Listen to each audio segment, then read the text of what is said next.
ఈ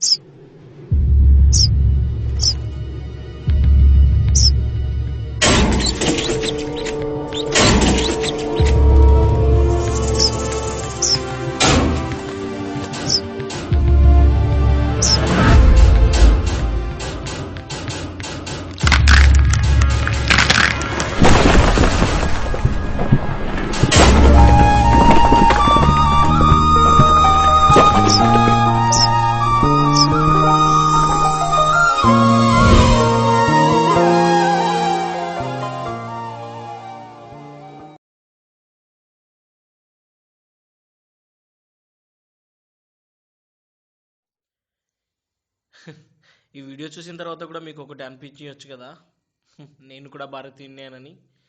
నిజమైన భారతీయుడైతే జెండాకి దయచేసి సెల్యూట్ కొట్టి జనగణమన పాడేటప్పుడు మనస్ఫూర్తిగా పాడండి. అది రాకపోతే అడ్డదిడ్డంగా పాడకపోయినా పర్లేదు, కానీ కనీసం మౌనం పాటించి మన కోసం జీవితాలను అర్పించిన మన మహానుభావుల కోసం మనం ప్రార్థిద్దాం. జై హింద్, జై హింద్. ఇట్లు మీ భారతీయుడు దుర్గం రవికిరణ్. సెలవు. మరి మన భారతీయులందరికీ నా పాదాభివందనాలు.